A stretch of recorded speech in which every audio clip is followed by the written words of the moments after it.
Berjumpa kembali dalam program Bible Everyday. Saya mengajak Anda semuanya belajar di Mazmur pasal ke-98. Di pasal 98 ini terdiri dari dua pokok yang sebetulnya saling terkait. Saya bisa sebutkan bahwa ini adalah dua hal yang merupakan keterkaitan, yaitu sebab dan akibat. Kalau kita membaca ayat yang pertama sampai dengan ayat yang ketiga, itu adalah sebab. Dan kalau kita membaca ayat yang keempat sampai dengan yang kesembilan, itu adalah akibat. Mari kita lihat dulu ayat yang keempat sampai dengan ayat yang kesembilan. Di sini pemazmur bersorak-sorak bagi Tuhan.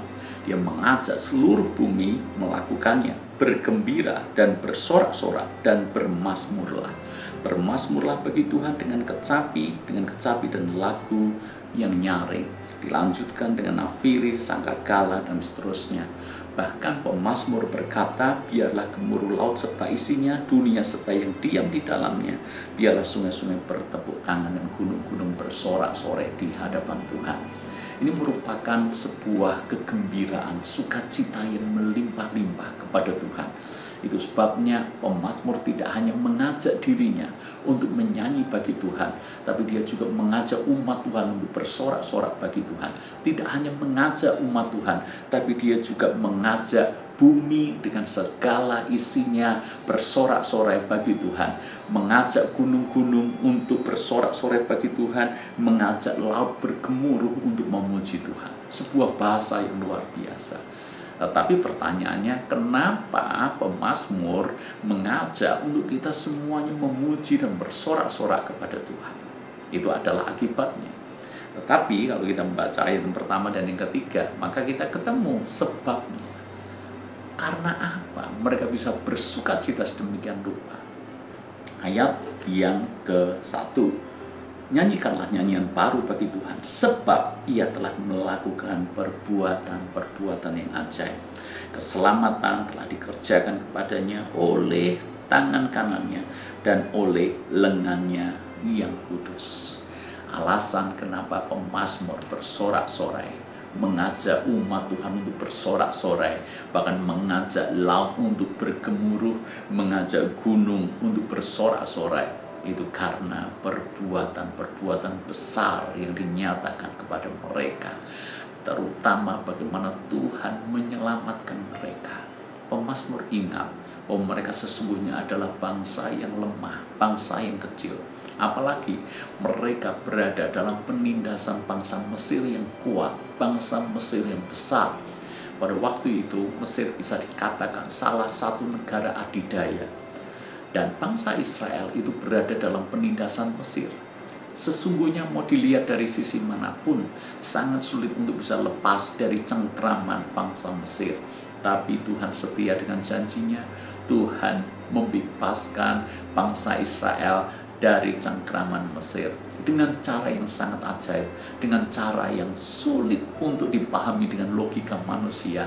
Tapi Tuhan nyatakan bagi umat kesayangannya. Tuhan bisa seberangkan melalui laut kosong dengan cara bisa terbelah itu laut dan mereka bisa berjalan di dataran kering. Bahkan ketika berada di padang gurun, Tuhan memelihara dengan cara yang luar biasa. Memberikan roti mana selama 40 tahun, memberikan daging selama 40 tahun. Baju yang mereka pakai tidak rusak, kasut yang mereka kenakan juga tidak rusak. Tuhan begitu memelihara umatnya hingga Tuhan menuntunnya sampai ke negeri perjanjian, ke tanah Kanaan, tanah yang penuh berkat, tanah yang penuh dengan susu dan madu. Dan mereka bisa mengalahkan orang-orang Kanaan yang notabene mereka ini bangsa yang besar secara perawakan. Mereka ini raksasa semuanya.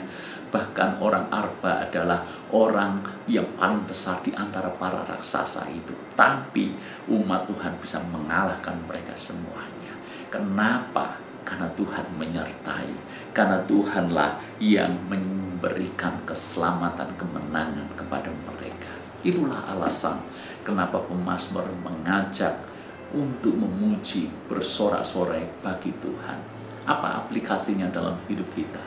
Saya ingin tanya kepada Anda, bukankah setiap hari kita mengalami kebaikan Tuhan?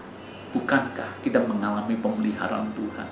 Bukankah di masa kesesakan Tuhan menyatakan pertolongannya? Bukankah ketika kita sedang bingung karena berada di persimpangan jalan, Tuhan memberikan hikmat dan memberikan petunjuk kepada kita? Tuhan baik, Tuhan menyelamatkan, Tuhan melepaskan, Tuhan menolong dan memberkati kita. Dan kita benar-benar mengalami akan hal itu. Kita mengalami mujizat demi mujizat. Kita mengalami berkat demi berkat. Kita mengalami promosi demi promosi. Namun pertanyaannya, apakah kita seantusias pemazmur untuk bersorak-sorai memuji segala kebaikan Tuhan? Bahkan berani menyerukan kepada umat Tuhan untuk memuji Tuhan. Bahkan berkata gunung-gunung dan laut biarlah juga memuji Tuhan. Apakah kita juga melakukan hal yang sama? Kadangkala kita sudah mengalami kebaikan Tuhan, kita diberkati Tuhan, mengalami mujizat, malah kita melupakan Tuhan, malah kita berpaling daripada Tuhan, malah kita asik dengan berkat itu sendiri, tapi lupa dengan sumber berkat. Tapi Mazmur pasal 98 ini kiranya menjadi pengingat buat kita semuanya. Tuhan sudah baik buat kita, sudah menyatakan mujizat dan pertolongannya. Mari kita memuji Dia, menyembah Dia, dan lebih sungguh-sungguh lagi kepadanya. Tuhan berkati.